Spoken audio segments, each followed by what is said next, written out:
Will the rest of the NFL live to regret not drafting Shedeur Sanders?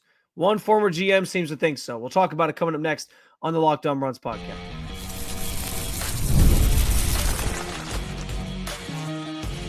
You are Locked On Browns, your daily Cleveland Browns podcast. Part of the Locked On Podcast Network, your team every day. What's up, Dog Pound? I'm Spencer German, your host of the Locked On Browns podcast. I'm proudly covering your Cleveland Browns each and every single day in the land and on the road. One former GM believes the other 31 teams will live to regret passing on Shedeur Sanders. We'll talk about it. Also, setting the record straight on whether or not the Browns will be on Hard Knocks or should be on Hard Knocks in 2025. And could the Browns actually avoid finishing last in the AFC North? I do want to thank you for being an everydayer with the Locked On Browns podcast, making us your first listen every single day. Remember, you can find Cleveland Browns content with Locked On Browns every week, Monday through Friday, guaranteed.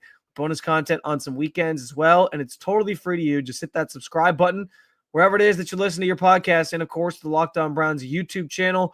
You can also get involved in the show, share your thoughts on anything we discussed today in the comment section. This is your team, so be part of the conversation every single day. And Scot McCloughan, former NFL GM, was recently on the Pac-Man Jones podcast, which I kind of laughed about the idea that Pac-Man Jones has a podcast now, which I guess I kind of knew, but I also didn't know.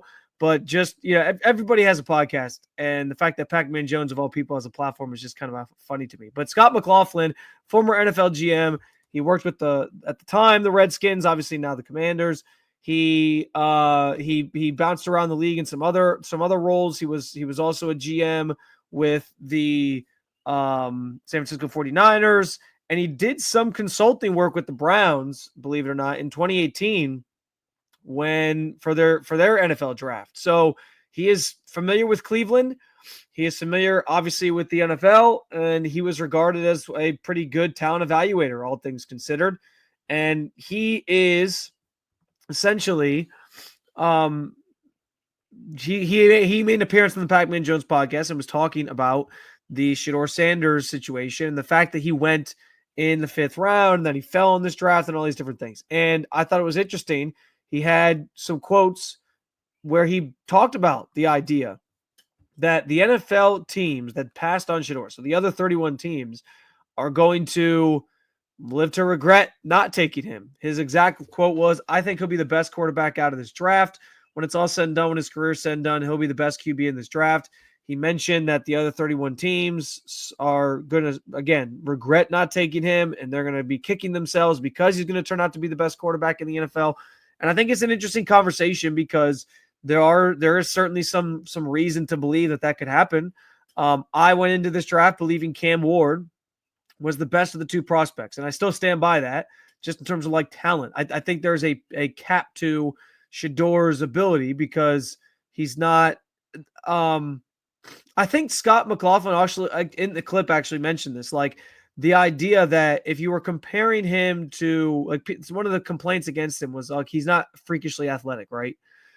And I guess it's like, yeah, if you're comparing him to his dad, yeah, sure, like he's not freakishly athletic like his dad, but that doesn't mean he can't be a solid NFL quarterback or a good NFL quarterback. And I think that's the thing that everyone is pointing to as a reason why he's not going to be as good as XYZ player. He doesn't have that one trait that is immensely better than everybody.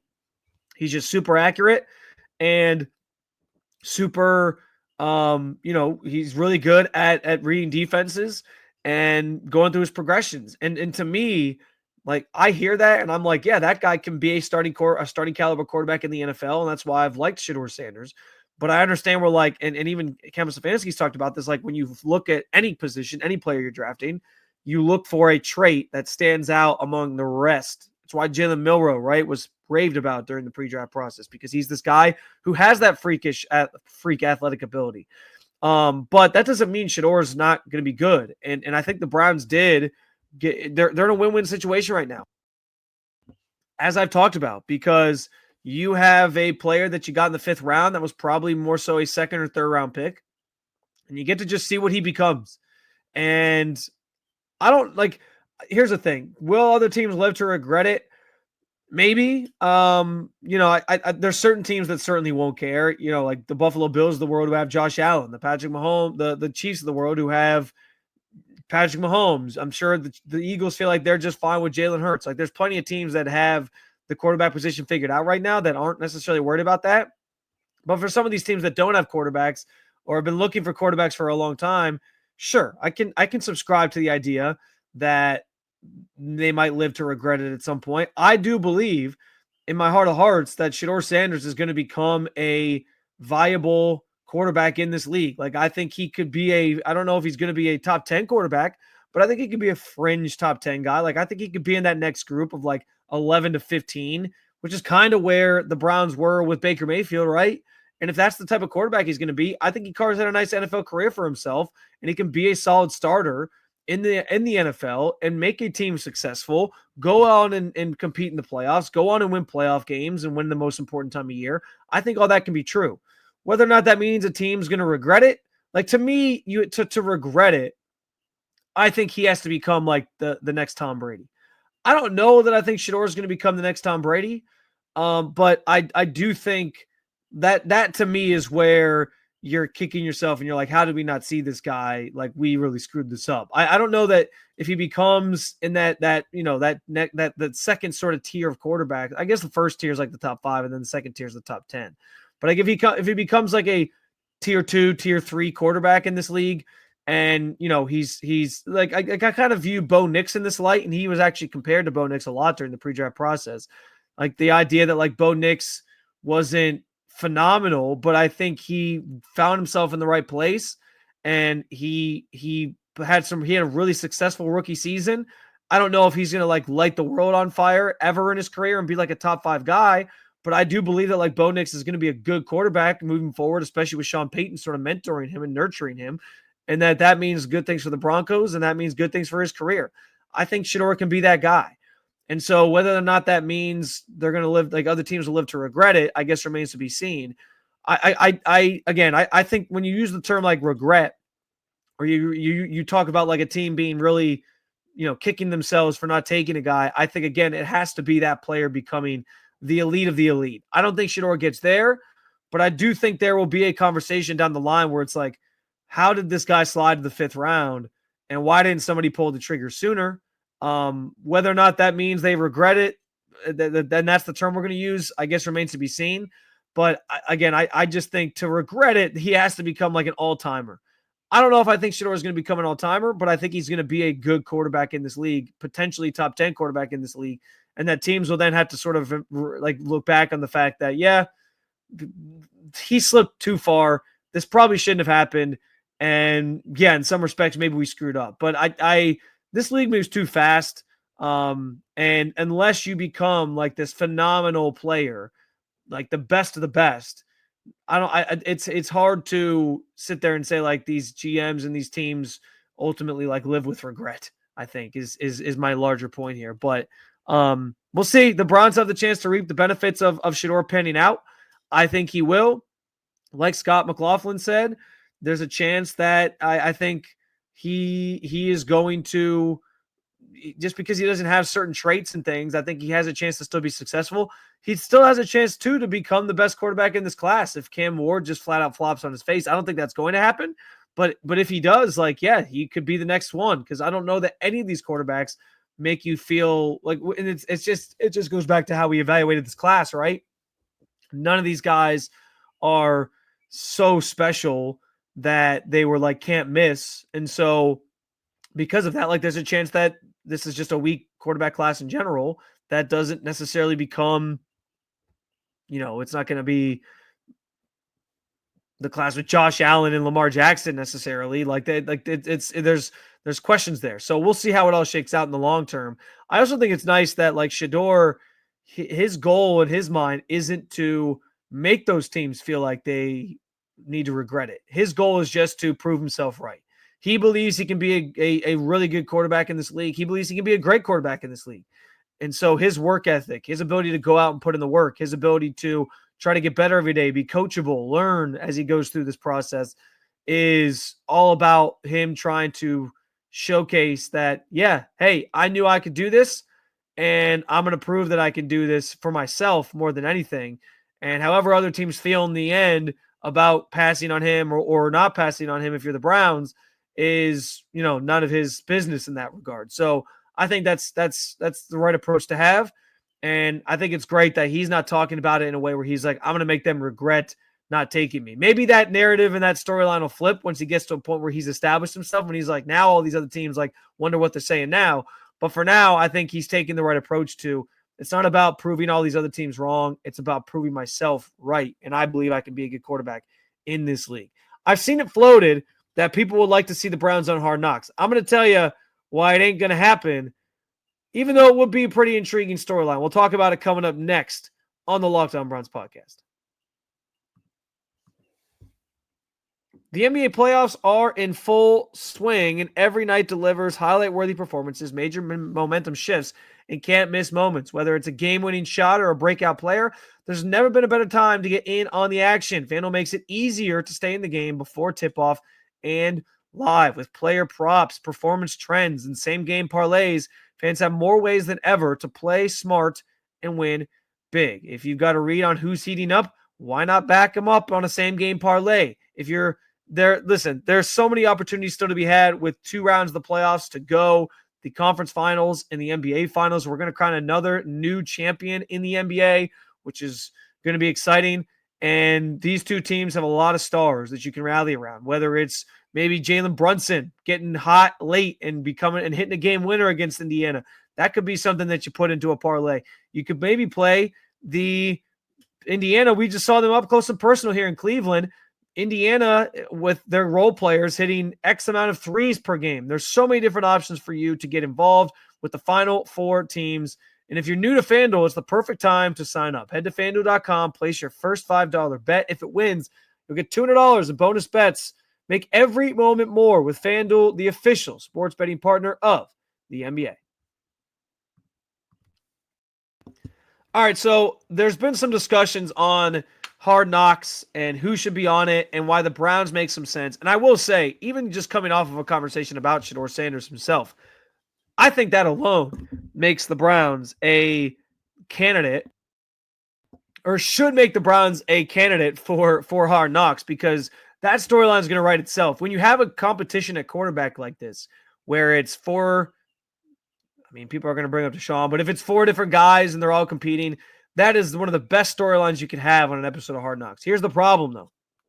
The Browns cannot be featured on Hard Knocks because there are certain rules that limit the teams that are actually viable options to be on Hard Knocks. So my understanding is that teams who are featured on Hard Knocks in season in 25 and 26 are not eligible. They're eliminated. So because they covered the AFC North, that means I think all those teams are eliminated. Although I don't know if that's fully true, because this was the first time they did the in-season version. And so the in-season version where it was a whole division, by the way. And I don't know if they would limit themselves to, cutting out 4 complete teams like that. But I do think that there's that it almost is impossible to, I don't know. I don't know that they would do it that way, but that is what is generally been written, is that if the team was featured on the in-season version, then they're eliminated. So, but the bigger reason why the Browns aren't an option are because they are part of the teams that were featured on Hard Knocks in the last 8 years. And if you were featured on Hard Knocks in the last 8 years, you are not eligible to be part of Hard Knocks this year. And that's, by the way, that's Hard Knocks training camp edition. So those teams include the Bears, the Jets, the Lions, the Cowboys, the Chargers, the Rams, the Raiders, the Browns, and the Buccaneers. Now, I guess there's always a chance that a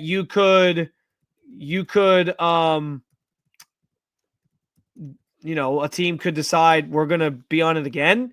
I'm pretty sure the Lions did that weren't the Lions on it twice? Am I wrong about this? Maybe I'm wrong about this. I thought for some reason the Lions were on it like back-to-back years or something like that. So regardless, there's always the chance that I guess a team could like waive something or be forced to do something by the NFL. But generally those teams are all excluded. So the Browns aren't going to be featured on Hard Knocks, despite what the storylines may tell you they should be. And I agree. Like, listen, they would be an intriguing story to put on Hard Knocks. And it's been people saying, I want the Browns on Hard Knocks because this quarterback battle and having Shedeur and all this different stuff would be a lot of fun. But I don't see it happening. And that's just from a standpoint of, yes, like they're eliminated just by the rules of Hard Knocks. But also, I just don't think this organization wants that. Kevin Stefanski's not the type of coach. He's not running the type of organization that wants to be part of these things. They didn't necessarily love last year that they were part of the in-season one, but they dealt with it. And I'll say this, like the in-season one, it was a little less invasive, I felt like, because of the way they did it. Doing an entire division that way, they just told you like the overarching stories. It was, hey, here's a Denzel Ward episode, and here's a Myles Garrett episode. And the one big storyline that came out of that was Myles Garrett's quotes about, the future of the team and whether he was going to be here or not. And then he had the line at the end, which was weird, that like maybe we're closer than people think. And that sort of led into a whole thing because then he demanded a trade. So that was just kind of, that was the one storyline that came out of it from the Browns. But I actually felt like the in-season version when it covered 4 teams was kind of just like bland. Like you didn't get a lot. There wasn't a lot of substance to it. It was just like very basic surface level stories. And so I'm sure on some level the Browns appreciated that they couldn't go deeper on some things that they maybe wanted to because they were just not in the building for all that long and they were bouncing around to 4 different teams. There was only so much you were going to cover from each team or be able to cover from each team in an hour-long episode each and every single week. So I ultimately, though, the like Hard Knocks would be fun for this team. I those sentiments I agree with. Because the storylines, listen, I say what you want about the Browns and the fact that they're coming off of a 3-win team. This team has storylines. The quarterback competition being one of them. Myles Garrett after the trade request now being bought back in and like what all that looks like. Whether or not this team is going to prepare for drafting another quarterback next year. Like you had the dynamics between a veteran quarterback in his 40s and Joe Flacco and these 2 rookie quarterbacks kind of duking it out. 2 new rookie running backs.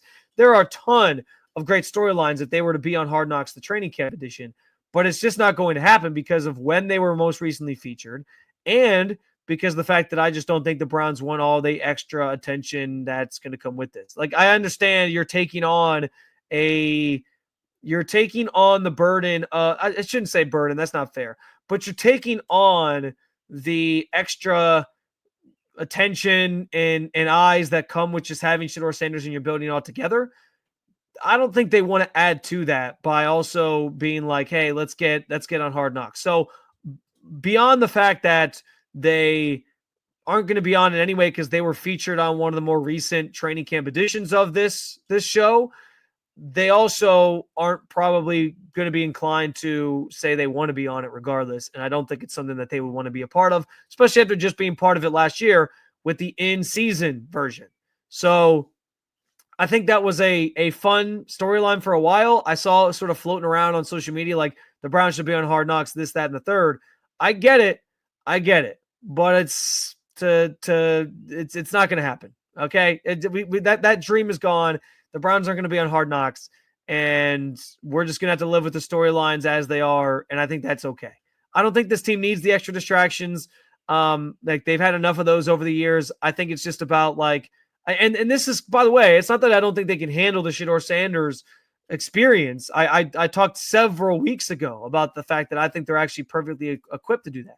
I just don't think they need or want to add any extra attention to things or make it even more, put it even more under a microscope by having Hard Knocks in the building to overanalyze everything and put it all on national TV every single week. So that's where I stand on it. It's not going to happen anyway because they were one of the more recent training camp editions of the show. Time to get a new team out here. I like the Seattle Seahawks. The Seattle Seahawks, I don't think have ever been on Hard Knocks. So why don't we get them featured or something like that? I don't know. Anyway, appreciate the commentary on it, but it's not going to happen. And by the way, speaking of the Browns in their own division, are we sure they're going to be the worst team in the AFC North? We'll talk about it coming up next on the Locked On Browns podcast.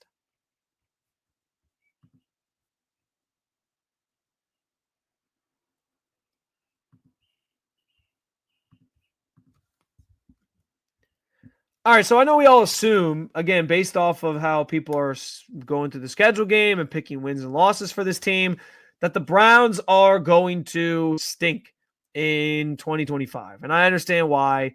It comes with the territory. You know, you deservedly so. When you only win 3 games, this is what's going to happen. This is what the conversation is going to be. And so the Browns have to go out and prove to people that they're better than that. I said yesterday that I think it's a realistic expectation. If you were to tell me you think the Browns are going to win like 6, 7, maybe 8 games, I could see that. I really could see that, because I think this roster's a year removed from being part of a conversation of like, hey, they're still a playoff team. And those core foundational pieces are still there.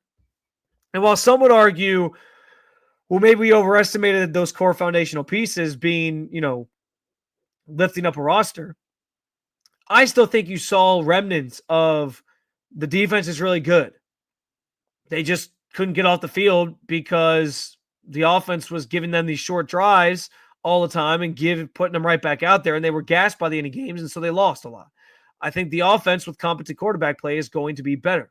And so as things stand right now, because I understand everyone assumes Aaron Rodgers is going to the Steelers, but like, what if he doesn't?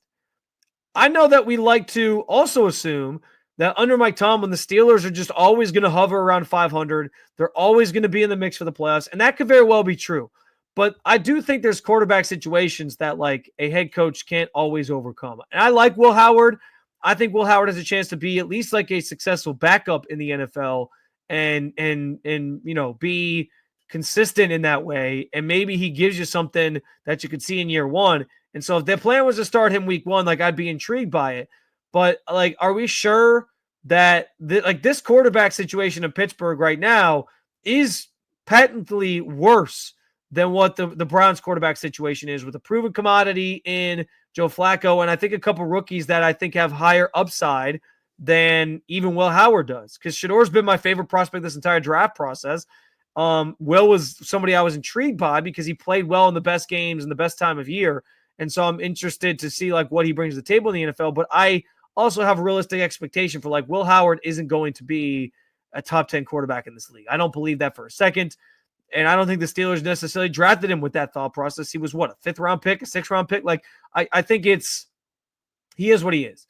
So sitting here today, like, is this a quarterback situation that Mike Tomlin can continue to overcome if it's him and Mason Rudolph right now? I don't know. Maybe Aaron Rodgers does come and that changes the math on things. And then they have a higher ceiling or higher expectations of what they're going to do or what they think they're going to do. But at some point, that team's not going to be able to just overcome a weak quarterback room. Right? Now, I'm not going to pick the Steelers to finish behind the Browns because that would be silly. And every time we all try to do that, we all try to be first on jumping and dancing on the Steelers' graves, and it never works out that way. It just never works out. So I'm not saying I'm going to pick it, but I'm also, and there was no pun intended there because of Kenny Pickett.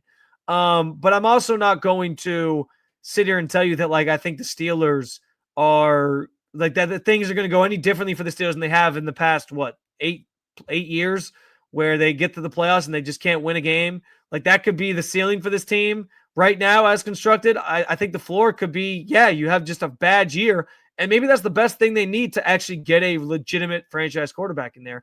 We'll see. But that's before Aaron Rodgers has made up his mind on what he's doing.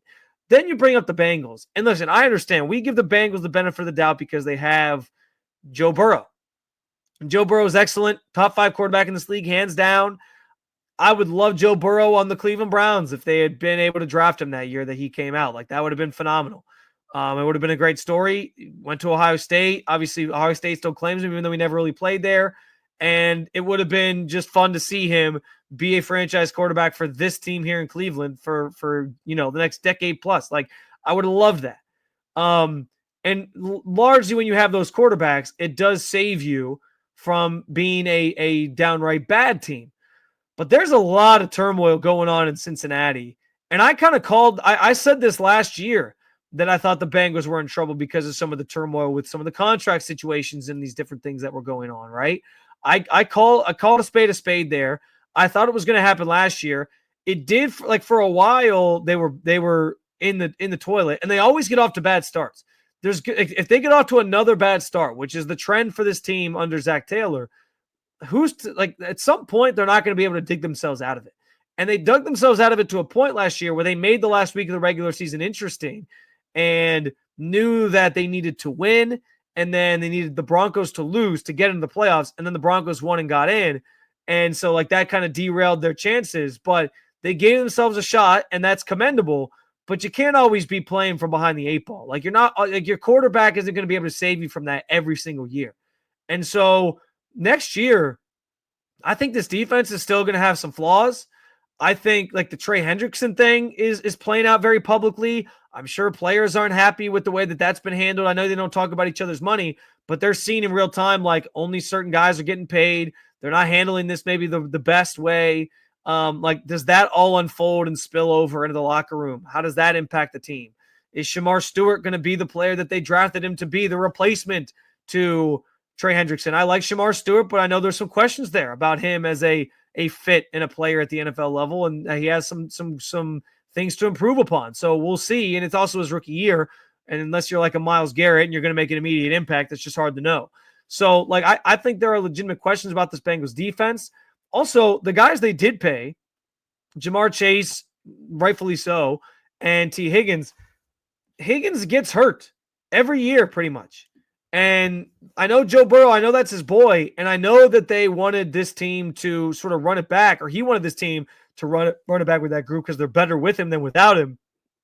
But if T. Higgins is hurt again, right, like, what happens to this team? Can they continue to just exist with Joe Burrow playing hero ball and bailing them out time and time again and trying to drag them to 10 wins or more and get back to the playoffs? Like, I don't know if they have a defense to complement them. And so if you told me right now that the Bengals are going to win around the same number of games as I'm projecting the Browns to win, like 7 games, I wouldn't be surprised by that being like a thing. I wouldn't be surprised if you told me that.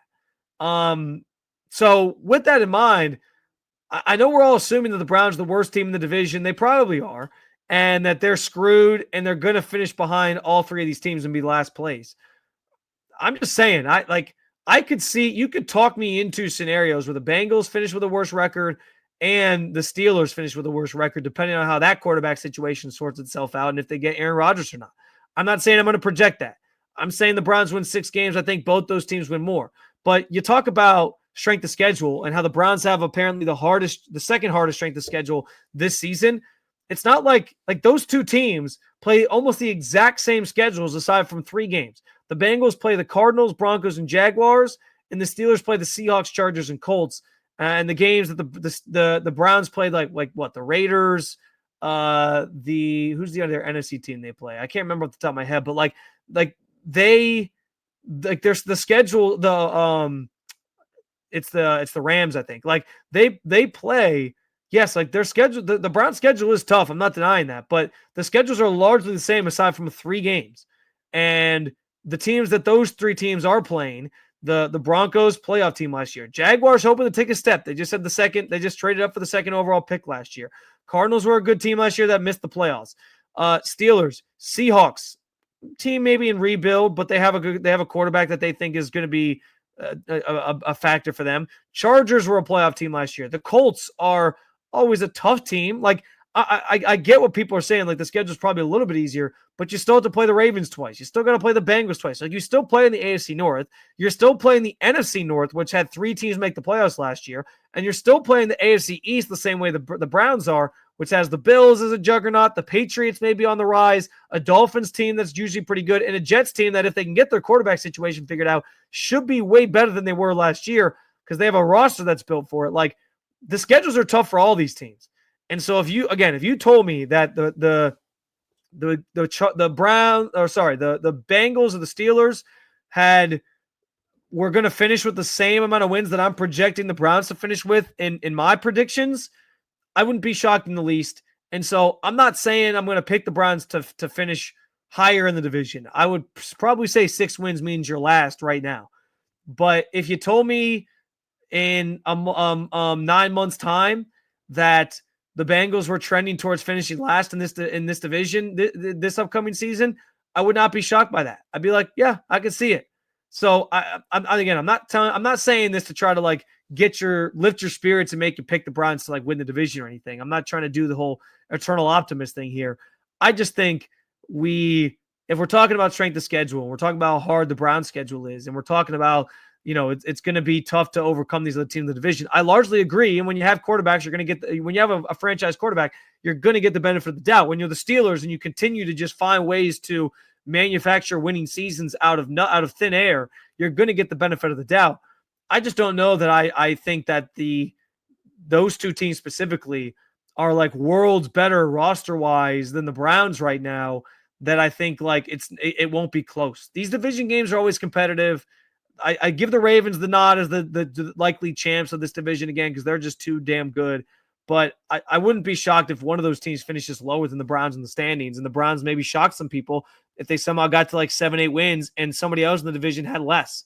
Just saying. Another episode down with you, Dog Pound. Thank you for joining me as always to talk about your favorite football team.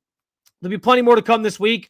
Hoping to work on getting a guest on this week as well as we get deeper and deeper into the dog days of summer here before training camp commences. But hit that subscribe button. Make Locked On Browns your first listen every day. For your second listen, be sure to check out Locked On Cavs or Locked On Guardians. Thank you for being an everydayer at the Locked On Podcast Network. I will talk to you again real soon, Cleveland. See ya.